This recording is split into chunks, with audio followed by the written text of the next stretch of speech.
Hello दोस्तों, आप सभी का स्वागत है मेरे यूट्यूब चैनल में। आज की कहानी है कैसा ये इश्क है, भाग 45। लक्ष्य रूम में आराम से सो रहा था। अचानक वो उठकर बैठ गया। सामने अनिका सोफे पर बैठे हुए कॉफ़ी पीते हुए उसी को देख रही थी। अनिका अपनी भौं चढ़ाकर, क्या हुआ? लक्ष्य बाल पर हाथ फेरते हुए अजीब तरह से हंसकर, हाँ हाँ, अच्छा, तो ये सपना था। मुझे तो लगा। लक्ष्य इतना ही बोल पाया था कि तभी अनिका एकदम से उसके सामने आकर बैठ गई। लक्ष्य चौंक कर पीछे हट गया और उसको देखने लगा। अनिका की आंखें धीरे धीरे हरे रंग में बदल रहा था, जिसे देखकर लक्ष्य को यकीन हो गया था कि उसने सपना नहीं सच देखा था। अनिका अजीब तरह से स्माइल करते हुए, क्या हुआ, झटका लगा? क्या है ना लक्ष्य बाबू, तुमने जो कुछ भी कल देखा वो सब सच था, और जब तक भाई नहीं कहते तब तक तुम यहीं रहोगे। डरो मत, भाभी और तुम दोनों यहाँ सेफ रहोगे। उसके बिल्कुल करीब आकर डरावनी आवाज़ में, पर अगर तुमने यहाँ से भागने की कोशिश की तो बहुत बुरा होगा। लक्ष्य हकलाते हुए, हाँ, मैं भागने की कोशिश नहीं करूँगा। अनिका तिरछी स्माइल करके, गुड। अनिका उससे दूर होकर बैठ गई और गहरी सांस लेकर बोलती, मैं तुम्हें डराना नहीं चाहती। तुम्हें और रोशनी भाभी की जान को खतरा है, इसीलिए हम कहीं जाने नहीं दे रहे। समझने की कोशिश करो प्लीज। इतना बोलकर अनिका रूम से बाहर चली गई। लक्ष्य उसको जाते हुए देखता ही रह गया। थोड़ी देर में दिव्या उसके कमरे में आई और उसके गले लग गई। लक्ष्य अभी भी शौक में वैसे ही बैठा हुआ था। लक्ष्य होश में आकर दिव्या को खुद से अलग होकर उसको ऊपर से नीचे तक देखते हुए बोलता है, तू तो इंसान है ना, तू कहीं तू भी उनकी तरह नहीं हो गई ना? दिव्या मुंह बनाकर बोली, बकवास बंद करो। दूसरी तरफ रोशनी उठकर तैयार हो चुकी थी, पर विहान अभी भी बेड पर मुंह पिलो में छुपाए हुए सो रहा था। रोशनी विहान के हाथ पकड़कर खींचते हुए बोली, विहान उठो ना, और कितना सोओगे तुम? 8 बज गए हैं।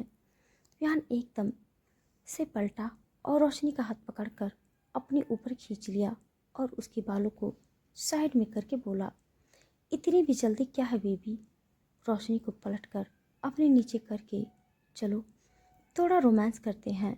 रोशनी मुंह बनाकर, विहान, रात भर रोमांस करके तुम्हारा मन नहीं भरा? कितना हौसी बन रहे हो तुम। विहान रोशनी का फेशियल एक्सप्रेशन देखकर हंस पड़ा और उसकी गाल पर किस करके बोला, उसे हवस नहीं बेबी, प्यार कहते हैं। रोशनी विहान के सीने पर हाथ रखकर उसे अपने ऊपर से हटाने की कोशिश करते हुए, बहुत हो गया प्यार, अब चलो मेंशन चलते हैं, मुझे भैया से भी मिलना है, पता नहीं कैसे होंगे वो। रोशनी के कहने पर विहान उसके ऊपर से उठा और रोशनी को हाथ देकर उठाया, फिर उसकी कमर पकड़कर करीब करते हुए बोला, थैंक यू बेबी। रोशनी मुस्कुराई और उसके गाल पर किस करके बोली, तुमने मुझे माफ़ किया, वही काफ़ी है मेरे लिए। विहान सोचने का नाटक करते हुए, मैंने कब कहा कि मैंने तुम्हें माफ़ किया? रोशनी पॉट बनाकर, मतलब तुमने मुझे माफ़ नहीं किया? विहान अभी तक सोचा नहीं है, सोच कर बताता हूँ। उसकी बात सुनकर रोशनी गुस्से में विहान को धक्का दिया और पलटकर जाने लगी, पर तभी विहान फुर्ती से आकर उसको पीछे से बाहों में भरकर उसके कंधे पर चिन रख दिया। रोशनी गुस्से से छूटने की कोशिश करते हुए बोली, छोड़ो मुझे, तुमने मुझे माफ़ नहीं किया ना, तो मेरे पास क्यों आ रहे हो? विहान उसके पेट पर हाथ कसते हुए बोला, बेबी गुस्सा क्यों कर रहे हो? रोशनी गुस्से से मुंह फुलाए हुए बोली, तो और मैं क्या करूं? एक तो मैंने तुम्हारे लिए रात को इतनी तैयारी की और तुम कह रहे हो कि तूने मुझे माफ़ नहीं किया।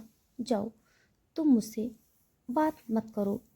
विहान उसकी गर्दन पर मुंह छुपाए सुनते हुए बोला, मजाक किया था बेबी, और तुमने सीरियसली ले लिया।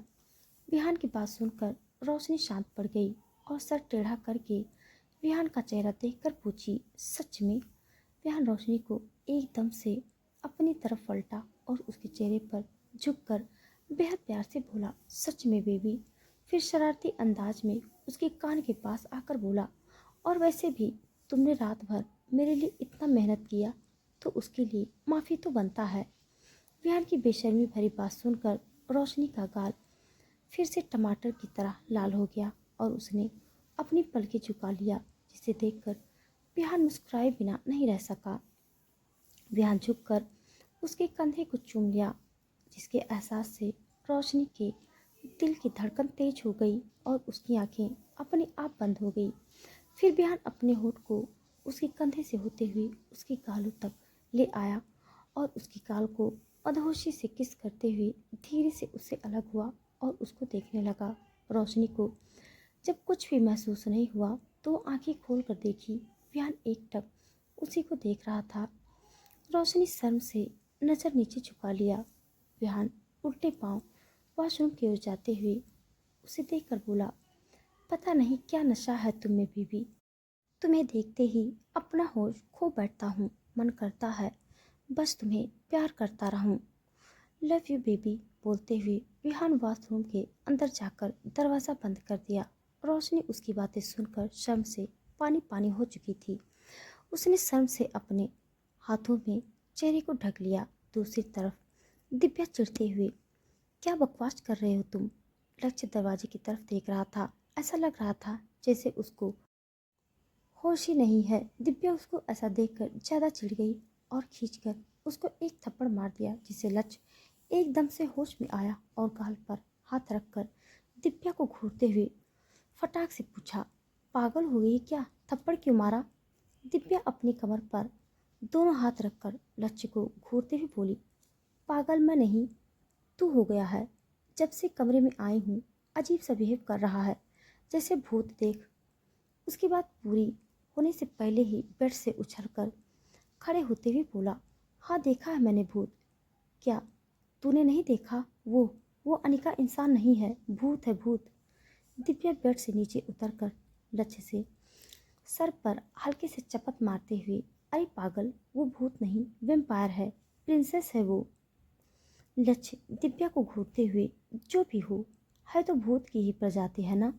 दिव्या अपना माथा पीट कर, अरे गधे, मैं तुम्हें कैसे समझाऊं? दिव्या सर झटक कर, तुम्हें जो भी सही लगे वही प्रजाति, पर अब तू इसी प्रजाति का हिस्सा बन चुका है, समझा? तुझे यही रहना है जब तक जीजू नहीं बोलते। लक्ष्य हैरानी से, क्या? कौन जीजू? और किसका जीजू? तू उसे जीजू कब से बुलाने लगी? लक्ष्य दिव्या को ऊपर से नीचे तक देखा, फिर हैरानी से पूछा, तुझे हो क्या गया है? तूने किससे शादी कर ली? लक्ष्य का सवाल सुनकर दिव्या चुप हो गई और उसे देखने लगी। तभी दोनों के कान में किसी की भारी आवाज़ सुनाई पड़ी, वो बीबी है मेरी। उसकी आवाज़ सुनकर लक्ष्य और दिव्या दरवाजे की तरफ देखे। करण दोनों हाथ पॉकेट में डाले खड़ा था। उसकी तपती निगाहें दिव्या को घूर रही थी, जिसे देखकर दिव्या भी एक पल के लिए सहम गई थी।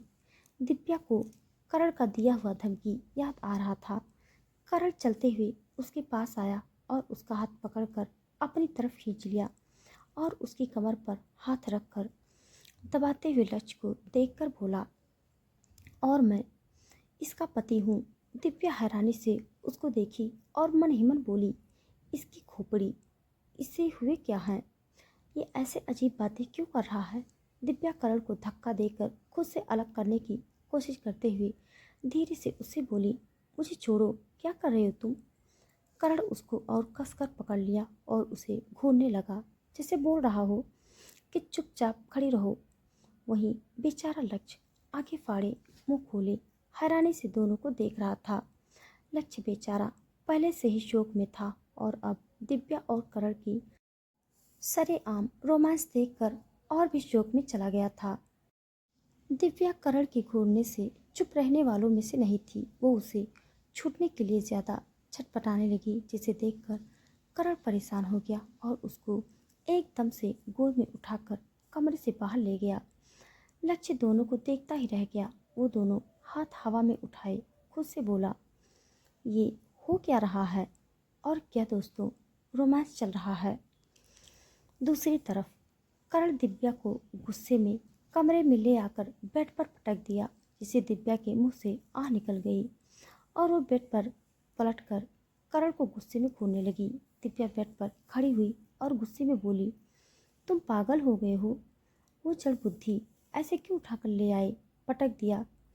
करण अपने शर्ट की बाजू फोल्ड करते हुए बोला, मैंने क्या कहा था तुमसे?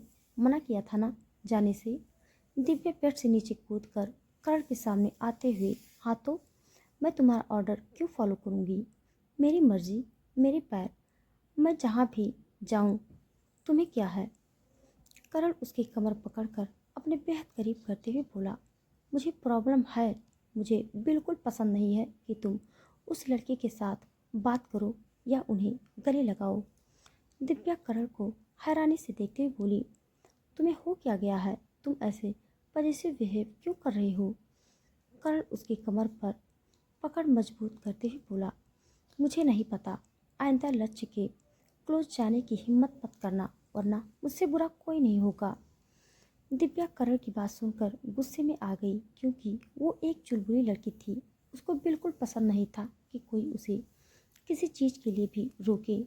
वो अपनी माँ की भी नहीं सुनती थी, तो करण का बहुत दूर की बात थी। दिव्या करण के गुस्से में धक्का दिया, जिसे करण उसको छोड़ दिया और उसको हैरानी से देखने लगा। दिव्या करण को उंगली दिखाते हुए बोली, तुम ना मुझ पे ऑर्डर मत झाड़ो। अगर तुम्हें लगता है कि मैं तुम्हारी बात मान जाऊंगी तो तुम्हारा गलत फहमी है, समझे? आया बड़ा मुझे बोलने वाला कि मुझे क्या करना है क्या नहीं। बोलते हुए दिव्या पैर पटकते हुए बाहर चली गई। वहीं करण अभी भी हैरानी से आंखें बड़ी करके वैसे ही खड़ा था। करण वैसे ही खड़ा बुदबुदाते हुए बोला, इसने मुझे कितनी आसानी से धक्का कैसे दे दिया? कहीं ये। करण बोलते बोलते रुक गया और एकदम से फिर से बोला, नहीं नहीं, ये नहीं हो सकता। मुझे विहान से बात करना ही पड़ेगा। इतना बोलकर करण कमरे से बाहर निकल गया। दूसरी तरफ विहान रोशनी मेंशन के लिए निकल पड़े थे। रोशनी कार में विंडो के बाहर का नज़ारा देख रही थी और विहान बस उसे ही देख रहा था। रोशनी विहान की आंखों का तापिस महसूस कर पा रही थी, फिर भी वो ऐसे जता रही थी कि उसको कुछ नहीं मालूम। विहान शरारती अंदाज में बोला, बीबी अब देख भी लो मेरी तरफ। मुझे पता है तुम्हें मेरी नज़र का एहसास हो चुका है। तुम्हारी बढ़ी हुई धड़कनों को सुन पा रहा हूँ अच्छे से। रोशनी का गाल विहान की बात से सुनकर लाल हो गया, फिर भी वो उसकी तरफ नहीं देखी। विहान को अब रहा नहीं गया। वो उसका बाजू पकड़कर अपनी और करीब खींचा और उसके चेहरे के बिल्कुल करीब आकर बोला, क्या बीबी, रात को इतना सब कुछ करके अब मुझसे नज़र भी नहीं मिला पा रही हो? रोशनी शर्माते हुए अपना हाथ छुड़ाने की कोशिश करते हुए, विहान प्लीज, ड्राइवर अंकल भी हैं, कुछ तो शर्म करो। विहान डेविल स्माइल करते हुए रोशनी की कमर पकड़कर उसको और करीब खींचा और उसके होठों पर उंगली सहलाते हुए मदहोशी भरी आवाज़ में बोला, उसी चीज़ का तो कमी है बेबी मुझ में, शर्म। विहान की बात सुनकर रोशनी अपना सर हिला दी, जैसे कह रही हो कि इसे समझना मतलब भैंस के आगे बीन बजाना। विहान दीवानगी से उसके सीने पर नज़र गड़ाए बोला, हाय तेरे दिल मेरी खातिर कितना ज़ोर से शोर कर रहा है। विहान की कही बातों से रोशनी की पूरा चेहरा एकदम से लाल हो गया। रोशनी शर्माते हुए विहान के सीने पर चेहरा छुपा लिया। तो दोस्तों आज के लिए बस इतना। इसके आगे का भाग जानने के लिए आप सब मेरे साथ बने रहिए। मेरी कहानी आप सबको कैसी लग रही है कमेंट